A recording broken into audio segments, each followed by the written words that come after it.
Hi everyone and welcome to all. तो चलिए आज के क्लास में हम लोग कंप्लीट करने वाले हैं, मतलब आज की क्लास में हम लोग देखने वाले हैं कंप्लीट एनसीईआरटी हिस्ट्री का। ठीक है, जिसमें हम लोगों ने क्लास 7 का एनसीईआरटी स्टार्ट किया था। ठीक है, जो कि अब लगभग लगभग एंड भी होने वाला है। देखो जो यहाँ पे 6 तक जो चैप्टर था वो हमारा थोड़ा इम्पोर्टेंट था। ठीक है, लेकिन इसके बाद जो 7 से लेके 10 तक के जो चैप्टर है इसमें ज्यादा कोई भी इम्पोर्टेंस नहीं है। ठीक है, मतलब ये ऐसा मान के बोला जाए तो ये चैप्टर है वो लगभग इधर का जो 7 8 9 10, इसमें टोटल 10 चैप्टर है ना। तो इसमें से जो चैप्टर है वो लगभग लगभग आपको 15 से 20 मिनट या तो 10 से 15 मिनट बस इतना ही लगेगा। इससे ज्यादा आपको ये चैप्टर में नहीं लगेगा, क्योंकि जो इसमें दिया गया है वो आपको हिस्ट्री के, ठीक है, मतलब जो हिस्ट्री से बोला जाए तो ये इसमें वैसा क्वेश्चन नहीं दिया जाता जो आपको इस चैप्टर वगैरह में दिया जाता है। तो जो इसमें जो टॉपिक्स दिए हैं वो आपका जीके से रिलेटेड है। जो ये सब क्वेश्चन है वो आपको जीके में पूछा जाता है। ठीक है, तो चलिए आज का क्लास हम लोग स्टार्ट करते हैं। ठीक है, तो हमारा क्या है आज का जो चैप्टर है वो क्या है, जनजातीय, खानाबदोश और एक जगह बचे हुए समुदाय। ठीक है, तो देखो जनजातियों के बारे में तो देखते हैं। जो जीके का क्वेश्चन रहता है तो वो सब चीज में जनजाति वगैरह के बारे में पढ़ते हैं, समुदाय वगैरह। ठीक है, तो बस ये वाले चैप्टर में बस वही सब चीज दिया गया है, लेकिन इसमें हम लोग पूरा चैप्टर को नहीं पढ़ते जाएंगे। जो हमें इम्पोर्टेंट जहां जहां पे इम्पोर्टेंट लगता जाएगा सिर्फ वही वही पे को पढ़ते जाएंगे। ठीक है, तो देखो इसमें क्या बोला है, चैप्टर 2 3 4 में जो हमने देखा था कि राज्यों का उत्थान और पतन ये सब चीज के बारे में देखे थे। ठीक है, और उनकी कलाओं, दस्तकारियों, उत्पादक नई किस्म की शहरों, ठीक है, ये और गांव फल फूल रही थी। एक लंबे अंतराल में कई महत्वपूर्ण राजनीतिक, सामाजिक, आर्थिक परिवर्तन हो रहे थे। तो ये सब चीज के बारे में हम लोगों ने इधर देखा ही था पिछले चैप्टर में। ठीक है, तो फिर यहाँ पे आगे क्या बोला देखो, इस उपमहाद्वीप के बड़े हिस्से में समाज वर्ण नियमानुसार पहले ही विभाजित था। देखो देखो जैसे कि ब्राह्मण होते थे, क्षत्रिय होते थे, दास होते थे। ठीक है, तो ये सब चीज में ये विभाजित ही था। ठीक है, तो वही बताया गया, ब्राह्मणों द्वारा सुझाए गए नियम बड़े बड़े राज्यों के राजाओं द्वारा स्वीकार किए गए थे। इससे उच्च और नीच या अमीर और गरीब के बीच का फासला बढ़ा। ठीक है, तो जो ये सब चीज होता था, ब्राह्मण, क्षत्रिय, ठीक है, और दास, ये सब चीज होता था। तो इससे क्या होता था, जो ऊंच नीच और जो अमीर गरीब होते थे तो वो उनका फासला बढ़ा। और फिर उसके बाद दिल्ली के सुल्तानों और मुगलों के काल में श्रेणीबद्ध समाज ज्यादा जटिल हो गया। ठीक है, तो ये सब चीज हम लोगों ने पिछले में देख ही लिया था, तो उसके बारे में इसको यहीं पे बताया गया है। तो देखो ये जनजाति नृत्य है। ठीक है, जो कि शताल, चित्र, खर्रा, ये जनजाति नृत्य के बारे में यहाँ पे दिखाया गया है। बड़े शहरों से परे जनजाति समाज। अब देखो इसमें जनजाति समाज, देखो जैसे कि बड़े शहरों में जो जनता जाति समाज रहते तो उनसे दूर, ठीक है, बड़े शहरों से जो दूर जो जनजाति समाज, तो देखो जो ये जनजाति समाज होते थे तो ये गांव वगैरह में ये देखने को मिलता था। तो वही सब चीज यहाँ पे बताया गया। देखो अब यहाँ पे अलबत्ता दूसरे तरह के समाज भी उस समय मौजूद थे। उपमहाद्वीप के कई समाज ब्राह्मणों द्वारा सुझाए गए सामाजिक नियमों, कर्म कांडों को नहीं मानते थे और न ही वे कई असमान वर्गों में विभाजित थे। अक्सर ऐसे समाजों को जनजातियां कहा जाता था। ठीक है, तो इसमें हम लोग पूरा जनजाति जनजाति ऐसे ही दिया गया है, जो कि ये हमारे हिस्ट्री के पैटर्न से, मतलब जो हिस्ट्री में जो हमारा क्वेश्चन पूछा जाता है, ठीक है, एग्जाम में, तो ये सब इनके पॉइंट ऑफ व्यू से इंपॉर्टेंट नहीं है। तो जो ये सब आपको क्वेश्चन पूछा जाता है ये आपको जीके में पूछा जाता है। ठीक है, ये सब आपको जीके में पूछा जाता है, तो यहाँ सब चीज इसको पढ़ने का कोई मतलब नहीं है। जनजाति लोग कौन थे, तो देखो यहाँ पे कौन कौन देखे जनजाति लोग कौन थे, इसमें क्या बताया, समकालीन इतिहासकार और मुसाफिरों ने जनजातियों के बारे में बहुत कम जानकारी दी है। कुछ अपवादों को छोड़ दे तो जनजाति लोग भी लिखित दस्तावेज नहीं रखते थे, लेकिन समृद्ध रीति रिवाजों, वांशिक मौखिक परंपराओं का वर्णन वे संरक्षण करते थे। ये परंपराएं हर नई पीढ़ी को विरासत में मिलती थी। आज के इतिहासकार जनजातियों का इतिहास लिखने के लिए इन वाचिक परंपराओं का इस्तेमाल करने लगे। ठीक है, तो यहाँ से जनजाति के बारे में पता चलता है कि जनजाति के लोग कौन थे। अब यहाँ पे क्या दिया गया है, जनजाति लोग भारत के लगभग हर क्षेत्र में पाए जाते हैं। ठीक है, जो ये जनजाति वाला लोग होते हैं वो भारत के हर क्षेत्र में पाए जाते हैं। एक जनजाति का इलाका और प्रभाव समय के साथ साथ बदलता रहता है। कुछ शक्तिशाली जनजातियों का बड़े इलाकों पर नियंत्रण था। पंजाब में, अब देखो यहाँ पे क्या बताया, कुछ शक्तिशाली जनजातियों का बड़े इलाकों पर नियंत्रण था, जैसे कि पंजाब में खोखर जनजाति जो कि 13वीं और 14वीं शताब्दी के दौरान बहुत प्रभावशाली थी। ठीक है, तो यहाँ पे देख सकते हैं ऐसे कुछ कुछ, ठीक है, जहाँ पे कुछ कुछ इंपॉर्टेंट रहेगा वहां पे मैं टिक लगाते जाऊंगी। ठीक है, तो आप लोग वहां से समझ जाना कि हाँ यहाँ पे इंपॉर्टेंट है। ठीक है, तो यहाँ पे क्या बोला है, पंजाब में खोखर जनजाति जो कि 13वीं और 14वीं सदी के दौरान बहुत प्रभावशाली थे। ठीक है, और उसके बाद ये गक्खर लोग, ठीक है, गक्खर लोग ज्यादा महत्वपूर्ण हो गए इसके बाद में। ठीक है, खोखर जनजाति के बाद फिर उसके बाद उनके मुखिया जो गक्खर लोग थे उनके मुखिया कमाल खान। ठीक है, कमाल खान गक्खर को बादशाह अकबर ने मनसबदार बनाया था। मुल्तान और सिंध में मुगलों द्वारा अधीन कर लिए जाने से पहले लंगाह और अरगुन लोगों का प्रभुत्व अत्यंत विस्तृत क्षेत्र पर था। ठीक है, तो ये उसमें क्या कौन कौन से ये लोग थे जनजाति के दौरान, ये सब तो वही सब चीज यहाँ पे बताया गया है। अब यहाँ पे क्या देखते हैं, हाँ यहाँ पे ये इंपॉर्टेंट है। ठीक है, पश्चिमी हिमालय में गड्डी गडरिया। ठीक है, देखो ये पंजाब में, ठीक है, पंजाब में यहाँ पे खोखर जनजाति जो इनकी महत्वपूर्ण थी, ये वहां पे ज्यादा महत्वपूर्ण हो गए। अब देखो यहाँ पे पश्चिम हिमालय में गड्डी गखड़ गड़रिया, ठीक है, गड्डी गड़रिया की जनजाति रहती थी यहाँ पे। ठीक है, तो ये यहाँ पे इंपॉर्टेंट है। मैं यहाँ पे टिक करते चली जाऊंगी, ठीक है, जो इम्पोर्टेंट है उसको, क्योंकि इसमें हमें जो एग्जाम पॉइंट ऑफ व्यू से ये हमारा चैप्टर वो नहीं है, इसको हम लोग पूरा स्किप भी कर सकते हैं। ठीक है, ये चैप्टर को हम लोग नहीं पढ़ेंगे फिर भी से कोई फर्क नहीं पड़ेगा, लेकिन इसमें एक दो ऐसा कुछ फैक्ट्स है उसको यहाँ पे देखेंगे, तो इसलिए इसको या इसलिए जो ये चैप्टर है उसको यहाँ पे पढ़ना है। ठीक है, अब देखो उपमहाद्वीप के सुदूर उत्तर पूर्वी भाग पर भी नागा, अहोम और कई दूसरी जनजातियों का पूरी तरह प्रभुत्व था। ठीक है, फिर यहाँ पे क्या बताया, ये मौजूदा मौजूदा बिहार और झारखंड के कई इलाकों में 12वीं सदी तक चेर सदर शाहियों का उदय हो चुका था। ठीक है, अब देखो यहाँ पे मौजूदा जो ये बिहार और झारखंड थे वहां के कई इलाकों में जो 12वीं सदी तक थे वहां पे चेर, तो देखो चेर सरदार शाही कौन था यहाँ पे, चेर के शासक कौन थे, तो ये सरदार शाहियों का वहां पे उदय हो चुका था। बादशाह अकबर के प्रसिद्ध सेनापति राजा मान सिंह, ठीक है, तो जो बादशाह अकबर थे उनके प्रसिद्ध सेनापति कौन थे, तो ये राजा मान सिंह थे। उन्होंने 1591 में जो ये सरदार शाहियों था उन पर हमला किया और उन्हें परास्त कर लिया। ठीक है, तो ये यहाँ पे ये एक इम्पोर्टेंट था। ठीक है, फिर उनके बाद उन्हें लूट कर अच्छा खासा माल इकट्ठा कर लिया गया, लेकिन वे पूरी तरह अधीन नहीं बनाए गए। ठीक है, और जो ये चेर सरदार शाही थे उनको पूरी तरह अपने अधीन नहीं कर पाए थे। औरंगजेब के समय में मुगल सेनाओं ने चेर के कई किलों पर कब्जा किया और इस जनजाति को अपना अधीनस्थ बना लिया। ठीक है, फिर उसके बाद जब ये औरंगजेब का शासन काल आया तब ये जो ये जनजाति थे जो चेर वाले, वो पूरा यहाँ पे अपने आप को अधीनस्थ कर लिए। ठीक है, मतलब उनको अपने अधीन बना लिए पूरा। ठीक है, औरंगजेब के समय में। अब देखो यहाँ पे हम लोग क्या देख सकते हैं, देखो जो ये चेर, ठीक है, जो ये चेर कहाँ कहाँ पे थे, तो ये बिहार में और झारखंड के इलाकों में थे। ठीक है, अब देखो यहाँ पे बिहार बिहार और झारखंड में कौन कौन सी जनजाति पाई जाती थी, तो देखो यहाँ पे मुंडा और संताल। ठीक है, यहाँ पे हम लोग लिख सकते हैं क्वेश्चंस।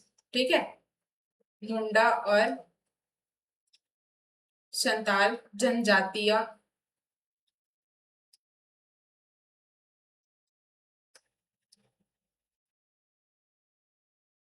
कहाँ पाई गई, कहाँ रहती थी। ठीक है, रहती थी लिखते हैं। तो देखो ये कहाँ पे रहती थी, तो ये बिहार और झारखंड के इलाकों में। ठीक है, ये है बिहार और झारखंड के इलाकों में।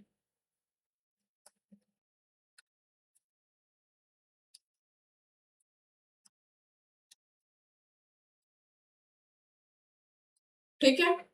फिर उसके बाद ये क्या, यद्यपि ये उड़ीसा और बंगाल में भी रहते थे, जो ये मुंडा और जो संताल थे, तो ये उड़ीसा और बंगाल में भी रहते थे, लेकिन मेन इनका बिहार और झारखंड है। ठीक है। कर्नाटक और महाराष्ट्र की पहाड़ियां, कोली, बेरात, कई दूसरी जनजातियों के निवास स्थान थे। ठीक है। अब देखो, जो यहाँ पे कर्नाटक और जो महाराष्ट्र की जो पहाड़ी थे, उसमें कई जनजाति यहाँ पे निवास भी करते थे। तो इसमें कौन कौन से थे, तो ये कोली, बेरात और कई इसमें और दूसरी जनजातियों का भी निवास होता था। ठीक है। फिर ये भी इतना ज्यादा ये इम्पोर्टेंट नहीं है। अब यहाँ पे क्या दिखा है, छत्तीसगढ़, मध्य प्रदेश, महाराष्ट्र और आंध्र प्रदेश में गोंड लोग बड़ी तादाद में फैले हुए थे। ठीक है। अब देखो, यहाँ पे छत्तीसगढ़ में, मध्य प्रदेश में, महाराष्ट्र और आंध्र प्रदेश में गोंड लोग बड़ी तादाद में फैले हुए थे यहाँ पे। ठीक है। जहां पे मैं टिक करते जा रही हूँ, सिर्फ आपको उतना उतना वहीं पे को ही पढ़ना है। ठीक है। क्योंकि जो हमारे एग्जाम पॉइंट ऑफ व्यू से और बाकी हमें हिस्ट्री के अकॉर्डिंग इम्पोर्टेंट नहीं है, जो कि आपको बाकी क्वेश्चन पूछा जाएगा, वो आपको इसमें जो आप जीके में भी पढ़ते तो वो उससे क्वेश्चन पूछा जाएगा, इसमें से कुछ भी क्वेश्चन नहीं पूछा जाएगा आपको हिस्ट्री में। ठीक है। तो देखो, ये प्रमुख भारतीय जनजातियों के क्षेत्र है जो कि यहाँ पे दिखाए गए हैं आपको। ठीक है। तो ये आप मैप भी देख सकते हो। अब देखो, यहाँ पे कुल, कुल क्या होता है, तो कुल किसको बोला जाता है, परिवारों या घरों के एक ऐसे समूह को कुल कहते हैं। ठीक है। देखो, अब जो परिवार रहते हैं या तो जो पूरा ये फैमिली ग्रुप रहता है, ठीक है, तो उनके ऐसे समूह को कुल कहा जाता है, जो एक ही पूर्वज की संतान होने का दावा करते हैं। ठीक है। जैसे कि मैं हूं, अब मेरे पापा है, फिर उनके और उनके पापा है, फिर उनके और पापा है, तो ये ऐसा रहता है, ये उनका कुल। ठीक है। जनजाति संगठन प्रायः नातेदारी या कुल संबंधी निष्ठा पर आधारित होती है। देखो, यहाँ पे रात में भील लोग हिरण का शिकार कर रहे हैं, यहाँ पे देख सकते हो आप लोग। ठीक है। ये हिरण का शिकार कर रहे हैं, तो ये कौन है, भील, भील लोग हैं। फिर यहाँ पे घुमंतु व्यापारी, ठीक है, जो कि इसकी श्रृंखलाएं भारत को बाहरी दुनिया से जोड़ती है, तो ये देख सकते हो आप लोग घुमंतु व्यापारी को, जो कि यहाँ पे दिखाए गए हैं। ये मध्य एशिया के व्यापारी ऐसी वस्तुएं भारत लाते थे और बंजारे एवं अन्य व्यापारी उन्हें स्थानीय बाजारों तक पहुंचाते थे। फिर इसके बाद खानाबदोश और घुमंती लोग कैसे रहते थे। ठीक है। अब देखो, यहाँ पे घुमंती घुमंती लोग मतलब क्या बोल सकते हैं, कि मतलब घुमंतु लोग मतलब एक जगह पे नहीं रह सकते हैं, है ना, एक जगह पे नहीं रह सकते हैं, जहाँ पे उनका संसाधन उनको पर्याप्त मिलेगा, जहाँ पे उनको रहने लायक जगह मिल जाएगी, और जो उनके जो खाने लायक जो भोज्य पदार्थ हैं वो मिल पाएंगे, तो वहीं वहीं पे ही जाके रहते हैं घुमंतु लोग। ठीक है। तो ये वैसे ही बोल सकते हैं कि ये एक जगह नहीं रहते हैं। देख, अब जो ये खानाबदोश है, वो चारवाहे अपने जानवरों के साथ दूर दूर तक घूमते थे। ठीक है। उनका जीवन दूध, अब देखो, ये जानवर रखे तो उनसे दूध, दही और जो भी है वो सब चीज तो मिलते ही रहेगा। ठीक है। तो ये सब चीज हमारे एग्जाम पॉइंट ऑफ व्यू से यहाँ पे बिल्कुल भी इम्पोर्टेंट नहीं है यहाँ पे।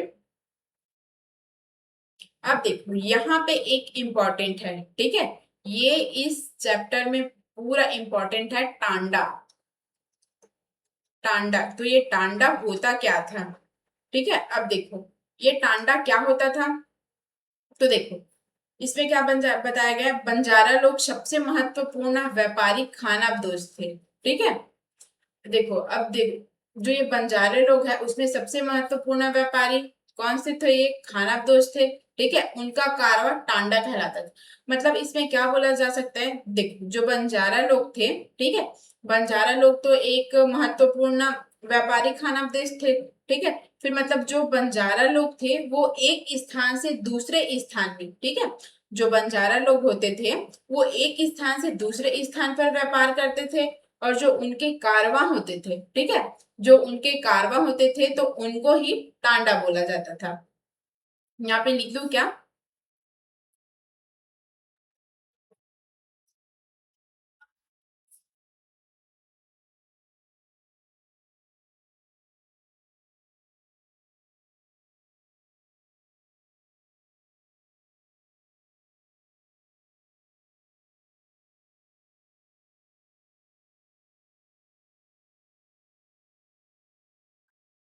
मतलब जो ठीक है, इसको लिखते नहीं है, लिखने में बहुत ज्यादा टाइम चला जाएगा। ठीक है, मतलब जो इसके जो बंजारा लोग थे वो एक स्थान से दूसरे स्थान पे व्यापार करते थे।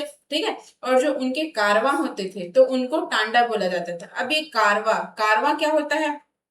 ठीक है, तो देखो यहाँ पे कारवा का मतलब क्या है, तो जो उनके साथ चलने वाला। ठीक है, जो ये बंजारा होते थे तो उनके साथ चलने वाला, जिसकी सभी लोग, आदमी, पशु, तो उनको ही ये टांडा बोला जाता है, उनको ही ये कारवा बोला जाता है। ठीक है, तो उनके साथ चलने वाले। ठीक है, उनके साथ चलने वाले कौन कौन होते थे, तो ये पशु भी हो सकते हैं, आदमी, पशु, आदमी, और जो वहां पे और जो सभी लोग रहते थे तो वो। ठीक है, तो यहाँ पे उनको ही, जो इनके कारवां थे उनको ही ये टांडा बोला जाता है। ठीक है, फिर उसके बाद सुल्तान अलाउद्दीन खिलजी, जो कि हम लोग इसके बारे में चैप्टर 3 में देखे थे। तो ये बंजारों का ही इस्तेमाल नगर के बाजारों तक अनाज की ढुलाई के लिए करते थे। बादशाह जहांगीर ने अपने संस्मरणों में लिखा है कि बंजारे विभिन्न इलाकों में अपने बैलों पर अनाज लेकर जाकर शहर में बेचते थे। सैन्य अभियानों के दौरान वे मुगल सेना के लिए खाद्यान्नों की ढुलाई का काम करते थे। किसी भी विशाल सेना के लिए 1 लाख बैल अनाज ढोते होंगे। ठीक है, तो यहाँ पे ये उनके जो अनाज रहते थे तो उनको दूसरे शहर में जाके बेचते थे, ये उनके बारे में यहाँ पे नीचे में थोड़ा सा दिया गया है। ठीक है, फिर उसके बाद ये भी इम्पोर्टेंट नहीं है, इसमें क्या दिया गया है, तो इसमें कई पशुचारी जनजातियों में मवेशी, घोड़ों, जानवरों पालने पोसने और संपूर्ण लोगों के हाथ उन्हें बेचने का काम करती थी। ठीक है, तो यही है जो पशुचारी जो जनजाति है वो ये सब का काम करते थे। ठीक है, जो यहाँ जानवरों को पालने पोसने संपन्न लोगों के हाथ उनको बेचने का काम करती थी। छोटे मोटे फेरी वालों की विभिन्न जातियां भी एक गांव से दूसरे गांव भ्रमण करती थी। ठीक है, तो और ये लोग रस्सी, सरकंडे की चीज, फूस की चटाई और मोटे बोरे जैसे माल बनाते और बेचते थे। ठीक है, कौन से लोग? जो ये छोटे मोटे फेरी वाले होते थे उन लोग। ठीक है, फिर कभी कभी भिक्षुक लोग भी घुमंतु सौदागरों का काम करते थे। नर्तकों, गायकों और अन्य तमाशबीनों की भी जातियां थी जो विभिन्न नगरों और गांवों में कमाई के लिए अपने कला का प्रदर्शन करती थी। ठीक है, तो इसको हम लोग ऐसे ही बस रीड कर लेते हैं, लेकिन ये एग्जाम पॉइंट ऑफ व्यू से यहाँ पे इम्पोर्टेंट नहीं है। ठीक है, आप लोग इसको स्किप करोगे वो ज्यादा बेटर रहेगा आप लोग के लिए। फिर देखो यहाँ पे खानाबदेश और जो भ्रमणशील समूह है वो क्या है, तो देखो यहाँ पे खानाबदेश के बारे में बताया गया।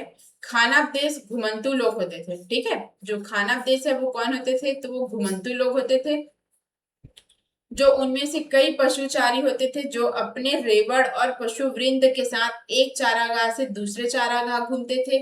इसी तरह दस्तकार, फेरी वाले और नृतक, गायक और अन्य तमाशबीन भ्रमणशील समूह अपना काम धंधा करते करते एक जगह से दूसरी जगह की यात्रा करते रहते थे। ठीक है, और जो ये खानाबदोश और जो भ्रमणशील समूह है वो दोनों अक्सर उस जगह लौट कर आते थे जहां उन्होंने पिछले साल दौरा किया था। ठीक है, जैसे कि अभी उन्होंने दौरा किया है तो फिर नेक्स्ट ईयर में वो यहाँ पे फिर से वापस लौट आएंगे, ऐसा बताया गया है यहाँ पे। ठीक है, तो इसको खानाबदोश को आप लोग यहाँ पे देख लेना कि ये होता क्या है। ठीक है,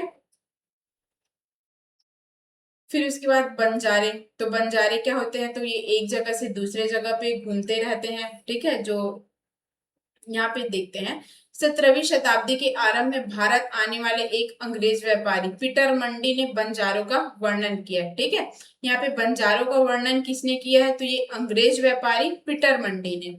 ठीक है, और देखो जो हमारी मुलाकात बंजारों की एक टांडा से हुई थी। ठीक है, टांडा के बारे में हम लोगों ने देखा है ना, जिसमें 14,000 बैल थे, सारे पशु, गेहूं और चावल जैसे अनाज लदे हुए थे।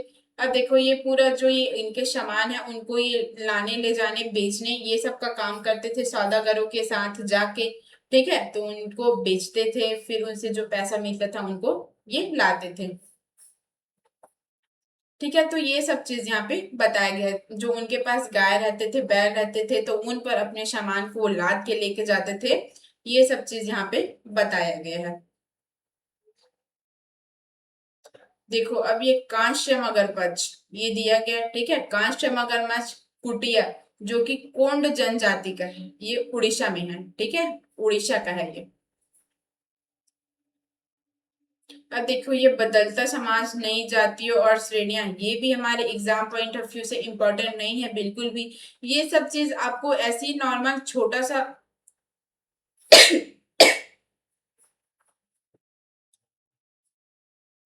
ठीक है, तो आपको ये सब ऐसे ही एक रीड करने के लिए दिया गया कि पहले ये सब क्या था कैसे था, लेकिन हमारा मेन पॉइंट क्या है कि हमें अपने एग्जाम के पॉइंट ऑफ व्यू से रीड करना है ना।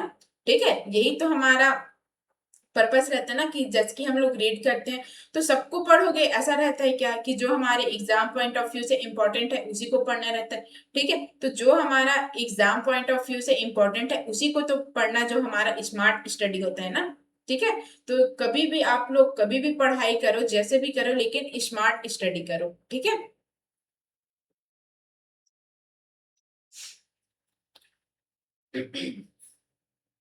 अब देखो यहाँ पे क्या दिया गया है। 11वीं और 12वीं शताब्दी तक आते आते क्षत्रियों के बीच एक नए राजपूत गोत्रों की ताकत में काफी इजाफा हुआ। वे हूण, चंदेल, चालुक्य और दूसरी वंश परंपराओं से आते थे। ठीक है, तो ये उसके बारे में इसको बताया गया है, जो 11वीं 12वीं शताब्दी में एक नए राजपूत का जो उदय हुआ था, तो उसको यहीं पे दिया बताया है।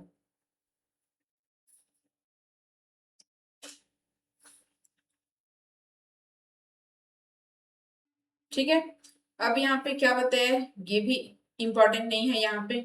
मैंने बोला था ना कि जो ये पूरा चैप्टर है वो पूरा इम्पोर्टेंट है ही नहीं, लेकिन इसमें एक दो फैक्ट है, उसकी वजह से हमें इस चैप्टर को यहाँ पे रीड करना पड़ रहा है। ठीक है, तो देखो यहाँ पे भी एक देख सकते हैं, सनातनी हिंदू धर्म के द्वारा प्रस्तावित गैर बराबरी वाले सामाजिक व्यवस्था इन इलाकों में बड़े पैमाने पर स्वीकार नहीं की गई थी। ठीक है, जो यहाँ पे पंजाब, सिंध और जो उत्तर पश्चिम सरहद की जो जनजाति थी, वहां पे इस्लाम को अपना लिया गया था। वे जाति व्यवस्था को नकारते थे। ठीक है, और जो ये सनातनी हिंदू धर्म के द्वारा जो प्रस्तावित गैर बराबरी वाले जो सामाजिक व्यवस्था था, तो इन इलाकों में, ठीक है, यहाँ पे पंजाब, सिंध और जो उत्तर पश्चिम सरहद थी, वहां पे इसको बड़े पैमाने में यहाँ पे स्वीकार नहीं किया था। ठीक है, अब देखो ये जाति पर विचार विमर्श। ठीक है, तो ये वर्तमान तमिलनाडु के तिरुचिरापल्ली तालुक में कई उइका उयाकोंडन उदयार के 12वीं शताब्दी के अभिलेख में ब्राह्मणों की एक सभा के विचार विमर्श का वर्णन मिलता है। ठीक है, कहाँ पे मिला है, तो 12वीं सदी के एक अभिलेख है, जो कि तिरुचिरापल्ली तालुक में स्थित उयाकोंडन उदयशार के, ठीक है, उसमें जो 12वीं सदी के अभिलेख है, तो वहां पे ब्राह्मणों की एक सभा के बारे में वहां पे विचार विमर्श का वर्णन किया गया है। ठीक है, अब देखो जो ये इस जनजाति थे, ठीक है, जो यहाँ पे के तो जाति थे, तो उनके काम काज तय किए जाते थे, जिसमें से वास्तुकला, रथों और गाड़ियों का निर्माण, मंदिर द्वारा बनाना, मूर्तियां स्थापित करना, बलि के लिए लकड़ियों से बने साज सामान तैयार करना, मंडप बनाना और राजा के लिए जेवर बनाना यहाँ पे शामिल था। जो ये जाति होते थे तो उनके कामकाज के लिए, तो ये उनके कामकाज यहाँ पे पहले से ही तय कर दिए जाते थे। देखो ये गौड़ महिला, उनका यहाँ पे चित्र दिखाया गया है। ठीक है,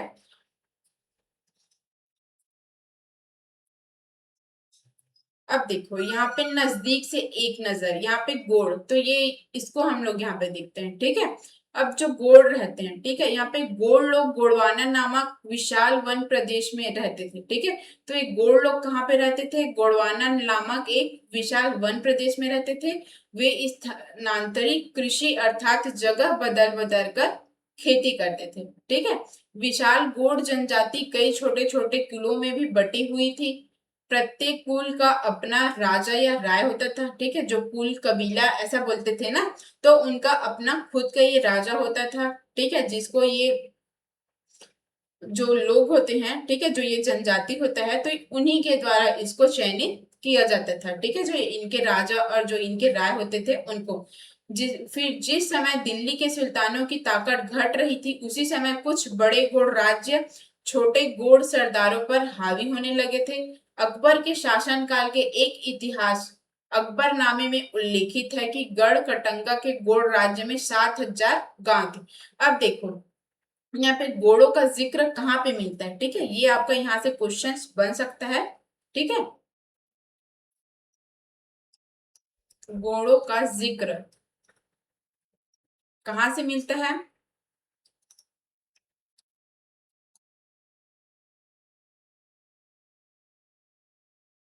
ठीक है, तो घोड़ों का जिक्र कहाँ से मिलता है? तो ये अकबरनामा से। ठीक है, जो अकबर के जो शासनकाल के जो एक इतिहास है अकबरनामा, वहां से मिलता है, अकबरनामा से। ठीक है,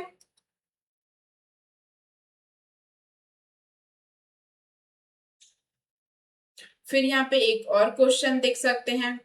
निम्नलिखित में से, ठीक है, निम्नलिखित में से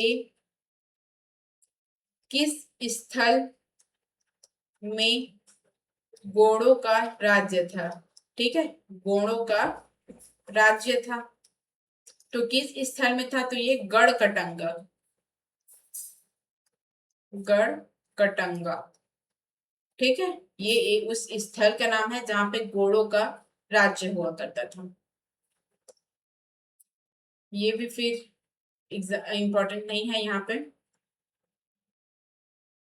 ठीक है, अब यहाँ पे एक यहाँ पे बताया गया है, देखो ये गढ़ कटंगा के, ठीक है, देखो बड़े राज्यों के उदय ने गौड़ समाज के चरित्र को बदल डाला। उनका मूलतः बराबरी वाला समाज धीरे धीरे असमान असमान सामाजिक वर्गों में विभाजित हो गया। ब्राह्मण लोगों ने गौड़ राजाओं से अनुदान में भूमि प्राप्त की और अधिक शक्तिशाली बन गए। अब देखो ये गढ़ कटंगा थे जहां पे घोड़ों का राज्य था। ठीक है, ये गढ़ कटंगा एक स्थल है जहाँ पे घोड़ों का राज्य हुआ करता था। तो देखो वहां पे घोड़ राजा कौन थे? तो ये अमन दास। ठीक है, अमन दास ने संग्राम शाह की उपाधि धारण की। ठीक है, देखो जो यहाँ पे गढ़ कटंगा के जो घोड़ राजा थे अमन दास, उन्होंने संग्राम शाह की उपाधि धारण की। और जो उनके पुत्र है, ठीक है, उनके पुत्र दलपत ने मोहबा के चंगेल राजपुत्र, ठीक है, मोहबा के चंगेल राजपूत राजा शालबहान की पुत्री राजकुमारी दुर्गावती से विवाह किया। ठीक है, जो हम लोग रानी दुर्गावती के नाम से जानते हैं ना, वो यही है। ठीक है, जिनका विवाह किससे हुआ था? तो ये गौड़ राजा अमन दास के पुत्र दलपत से। ठीक है, दलपत से इनका विवाह हुआ था, जो कि ये राजकुमारी दुर्गावती थी। ठीक है, ये कहाँ से थी? तो ये चंदेल राजपूत राजा शालबहान की पुत्री थी। ठीक है, फिर उसके बाद दलपत की मृत्यु बहुत कम उम्र में ही हो गई। फिर रानी दुर्गावती बहुत योग्य थी और उन्होंने अपने 5 साल के पुत्र वीर नारायण के नाम पर शासन की कमान संभाली। ठीक है, उनको वो ऐसे देखते देखते तो उनको ये लगा कि उनको शासन संभालना चाहिए, ठीक है, जो कि योग्य थी उसके लिए भी, तो उन्होंने शासन की कमान अपने हाथ में ली। ठीक है, फिर उसके समय में राज्य का और अधिक विस्तार हुआ। फिर 1565 में आसिफ खान के नेतृत्व में मुगल सेनाओं ने गढ़ कटंगा पर हमला किया। ठीक है, फिर रानी दुर्गावती ने इसका जमकर सामना किया और उसकी हार भी हो गई यहाँ पे। ठीक है, और उन्होंने अपने आप को समर्पण करने की बजाय मर जाना बेहतर समझा। और फिर बाद में जो उसका पुत्र है वो भी तुरंत बाद लड़ता हुआ उसी में, जो उसी युद्ध में लड़ता हुआ वो भी मारा गया। ठीक है,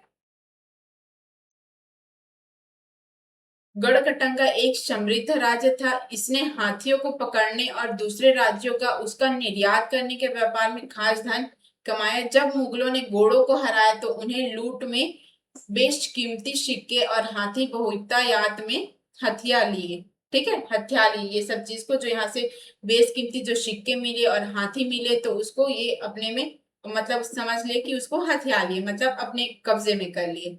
ठीक है, और जो ये गोड राज्य था, तो जो गढ़ कटंगा था, तो उसका एक भाग भी वो अपने राज्य में मिला लिया। ठीक है, अपने राज्य में ले लिए।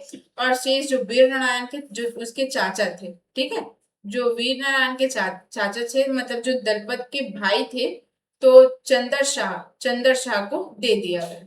फिर गढ़ कटंगा के पतन के बावजूद गौड़ राज्य कुछ समय तक चलता रहा, लेकिन वे काफी कमजोर हो गए। और बाद में अधिक शक्तिशाली बुंदेलों और मराठों के खिलाफ उनके संघर्ष असफल रहे। ठीक है, तो यहीं से इनका पतन हो जाता है, गोड़राज का। ठीक है, गढ़कटांगा का। अब यहाँ पे गोंडवाना के बारे में बताया गया है, जहाँ पे ये गोंड जनजाति मतलब गोंड जाति यहाँ पे पाई गई थी। ठीक है, तो देखो आप लोग ये देख सकते हो, ये पूरा गोंड राज्य मतलब गोंड जनजाति यहाँ पे रहा करते थे। फिर ये एक नक्काशीदार दरवाजा है, ठीक है, जो कि गोंड जनजाति द्वारा बनाया गया है, बस्तर क्षेत्र जो कि मध्य प्रदेश में। अहोम, अब देखो यहाँ पे अहोम, अहोम के बारे में हम लोग बहुत पढ़ते हैं ना, बहुत जगह अहोम के बारे में देखते हैं। ठीक है, तो देखो ये जो अहोम लोग हैं मौजूदा म्यांमार से आकर 13वीं शती में ब्रह्मपुत्र घाटी में आ बसे। ठीक है, अब देखो यहाँ पे जो अहोम थे वो लोग कहाँ तक शासन किए। ठीक है, क्वेश्चन देख सकते हैं यहाँ पे, अहोम लोग कहाँ तक शासन करते थे। ठीक है, कहाँ तक शासन करते थे, तो देखो ये आज के, ठीक है, जो आज के म्यांमार से लेके ब्रह्मपुत्र घाटी तक शासन मतलब इनका जो राज्य था वो फैला हुआ था। ठीक है, म्यांमार से लेकर ब्रह्मपुत्र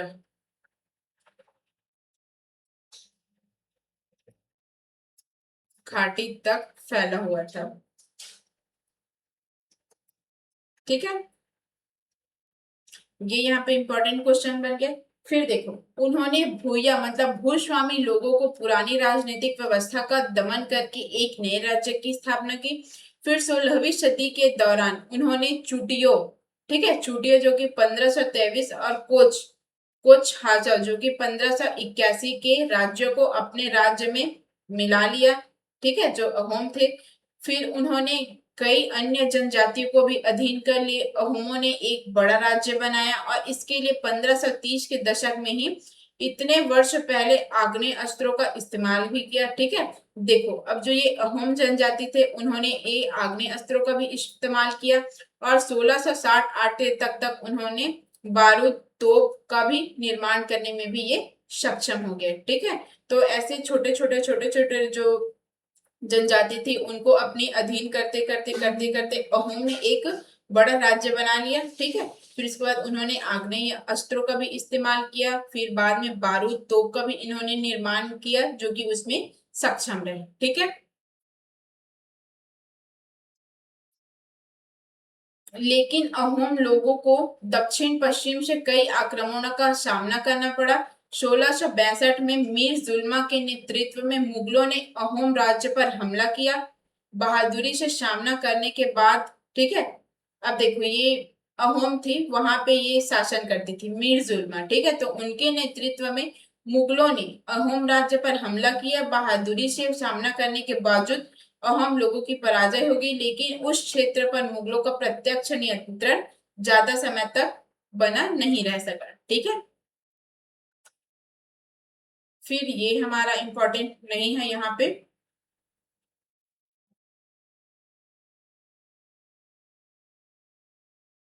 अब देखो यहाँ पे एक ये इंपॉर्टेंट है खेल।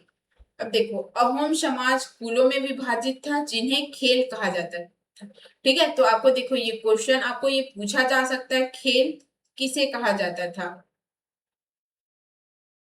खेल का संबंध किससे था। ठीक है, खेल का संबंध किससे था, तो खेल का संबंध किससे था, तो ये अहोमो से था। ठीक है, अहोमो से था और यहाँ पे ज्यादा इंपॉर्टेंट नहीं है। ठीक है, अच्छा यहाँ पे हम लोग एक भूले थे ये बेगार वाला। ठीक है, अहोम राज्य बेगार पर निर्भर था। राज्य के लिए जिन लोगों से जबरन काम लिया जाता था वे पाइक कहलाते थे। ठीक है, अब यहाँ पे बेगार और ये पाइक। ठीक है, तो देखो ये बेगार क्या होता था, तो देखो ये बेगार किसे कहा गया है? तो देखो जब कोई यहाँ पे के जो राजा थे, ठीक है, जो अहोम के राजा थे, तो अपने राज्य में कोई भी काम कराने पर उनको वेतन नहीं दिया जाता था, मतलब फ्री में लोगों से काम कराया जाता था तो उनको बेगार बोला जाता था, ठीक है। और जिन लोगों से जी जबरन काम कराया जाता था तो उनको क्या बोला जाता था, ये पाइक, पाइक बोला जाता था, ठीक है। या तो ऐसे भी बोल सकते हैं, जो अहोम राज्य के नागरिक जो बेगार करते थे, ठीक है, अहोम राज्य के नागरिक जो बेगार करते थे तो उनको पाइक बोला जाता था, ठीक है, समझ आया। फिर उसके बाद ये भी इम्पोर्टेंट, अच्छा हाँ ठीक है, यहाँ पे ये एक है बुरंजी। तो देखो ये बुरंजी क्या है, तो ये बुरंजी नामक ऐतिहासिक कृतियों को पहले अहोम, देखो ये बुरंजी है, उनको एक ऐतिहासिक कृतियों, ठीक है, जो ये बुरंजी नामक है उनको पहले तो अहोम भाषा में लिखा गया, फिर उसको असमियों में लिखा गया, ठीक है। तो बस ये यही है यहाँ पे।